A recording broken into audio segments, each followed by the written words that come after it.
Okay, so we're starting with stock options. Restricted stock awards and RSUs, those were like awards. These are somebody's paying at a very preferential rate. All right, and then we're going to go into a couple of examples here. So it says, well, read through it. I'll get right into the math. Pause me, read through it. Initially, when they're granted, you're not doing anything, January 1st. But what you do need to do is you need to calculate what the expense will be. So they're telling you the fair value of the options is $8 an option. Again, that is not something that we're going to get involved with, the calculation of what fair value would be. The options granted, $10 million. So we're looking at $80 million, but we're spreading that over the period, and the period is over 4 years, the vesting period. Okay, so it's $20 million per year we need to be recording. Okay. So what that's going to look like is I'm in the way again, debit to compensation expense and a credit to paid in capital stock options. Okay, that's what you're going to do on 2021, 2022, 2023, 2024 as they start recording it. The market price right now, not really relevant, but it will be. I should delete this. All right, you can go through this. I'm just going to keep going. Test your own knowledge there. All right. But what happens if we expect not everybody's going to take advantage of the stock options, which is certainly going to happen, right? People are going to leave. They're going to forfeit their stock options. So one of the things that you have an option of doing, because realize, I mean, you're recording compensation expense here, right? And expense is an offset against income. Not a great thing, especially if you know that people aren't going to necessarily exercise. So if that's the case, you can estimate what the forfeiture rate might be. So they tell you, what if it's a 5% forfeiture rate? Well, then instead of 80 million, and we're going to take 95% of 80 million, and we're going to divide that by 4. So 80% of 95 million, let's do the calculator, that's 76 million. And you're going to spread the 76 over 4 years, which is 19 million a year. Okay, so you can estimate that as well. And then you have to take quite a big expense in your books. All right, now what happened? Now here's where we get a whole bunch of what ifs here. Oh, later, sorry. And you continue on that way, obviously. Same entry. 19, 19. Okay, so just showing you that that is the case. So let's pretend we forfeit 5%, 5%. All right. What if the expectation changes, though? What if we thought it was 5% and now we decided, oh my goodness, it's 10%? All right, so what if it changes? Now think about this for just a, well, I'm going to put up the answer and then I'm going to walk you through the math because it can be a little bit confusing. I have nowhere to be. Here we go. How about a top corner? Why am I frozen? Let's pause that. Okay, for whatever reason I'm frozen, so I guess you're just getting my voice, which is fun. Okay, so this is building on that 5% concept, right? We thought it was going to be 5, now we think it's going to be 10. Now I think the math, the way they show it here is a little bit confusing, so let me show it to you my own way.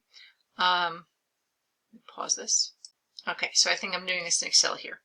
Let's pretend, well, it's 80 million, right, is supposed to be the thing. And we're deciding that now we're into the 3rd year that we're thinking it's not going to be 80 million, it's going to be 90% of 80 million, right? So 90% equals times, there we go. All right, so we're looking at 72 million is really what we want to record as expense. But let's look back at what we recorded in the previous year. So in 2021, I think it was, we recorded all, let's go back. What did we record? We recorded 19, okay? We recorded 19. In 2022, we also recorded 19. Now we have to figure out what we're going to do in 2023 and 2024 when we have estimated that there are going to be more forfeitures than we thought. If you think about it, this is really 8 million in forfeiture, right? You thought it was 80 and it's really going to be 72. So you're looking at 8 million. So how much did you forfeit in year 1? You forfeited 1 million in year 1, 1 million in year 2. But really, based on my new estimates, I really want it to be that they're forfeiting 2 million a year, right? Because 80 to 72 is an $8 million difference, and we're going to spread that over 4 years, then we're really looking at a $2 million difference. So I really want to forfeit $2 million in each year, but I've got to catch up for the years that I underestimated. So we want 1 more from 2021, plus we want another 1 million from 2022. So really that's going to be 4 million. So instead of 20, it's going to be 16. All right, and then in 2024, my dog's nice to me. Sorry if you hear him. 2024, we're just going to do the regular old 2 million. And and that will be at 18. All right, so the idea being is what I've recorded here is I've recorded, if you see, $72 million worth of compensation expense. I had $1 million the first year, $1 million the second year, but in the third year my methods changed because I realized that I was underestimating the amount of forfeiture. So I did the 2 for the current year plus 1 from the previous year and 1 from the other previous year. All right. The idea is I played catch up in year 3 here. And in year 2024, I recorded the 2 million as it stood, right? Because the whole reason is that this is going to equate to 8 million. All right, I hope that makes sense to you. In a little Excel version here, move that off the page, and I'll continue on. Okay. All right, so that was the revision of forfeiture. A slight alternate way of looking at it is, let's see, the other way we could do this is we don't have to do it the way we just did it.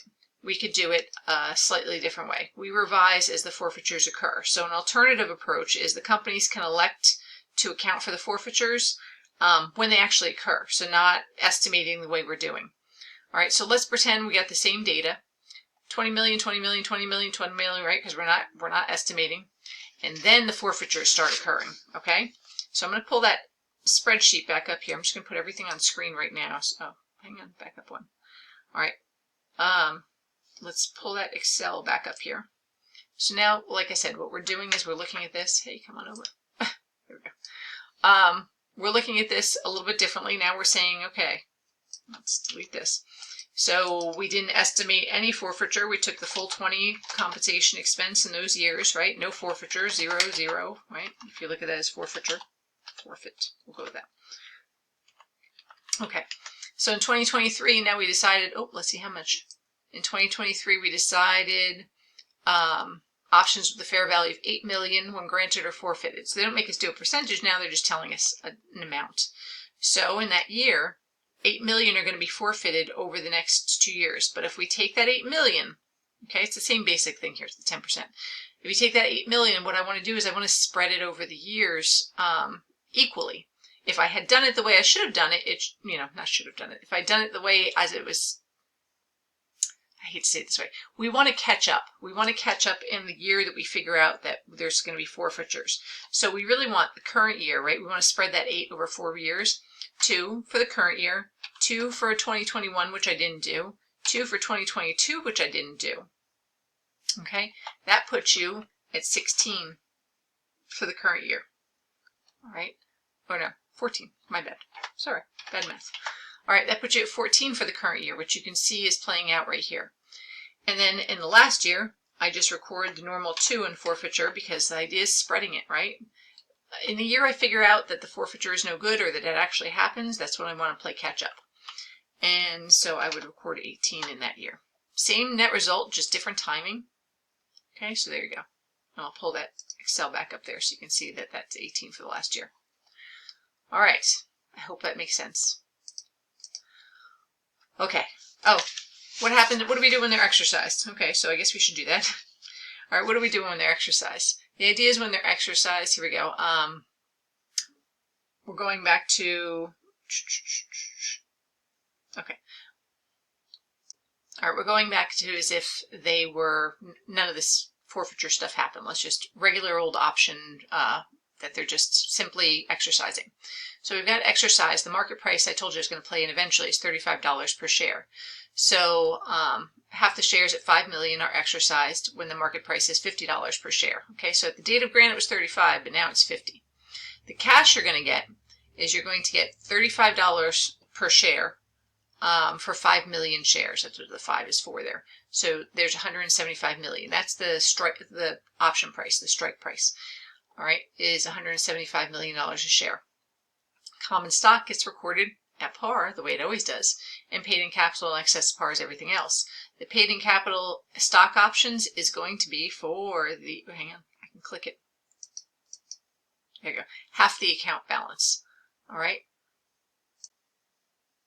Right, that comes from the fact that we've been debiting compensation expense and crediting paid in capital and excess stock options. We've been doing it for that 80 that we've been talking about here. So now we're looking 2020, 2020, and we're exercising half the options. Therefore, we're taking half of the paid in capital stock options for that 40 right there. All right. see, is there any other clicking? Yeah, okay. Ooh, that just went right to it. All right, what happens when unexercised options expire? Well, when unexercised options expire, pretend the other half expire. You're just going to debit that paid in capital stock options for the 40 that we've been kind of setting aside, and we record something called paid in capital expiration of stock options.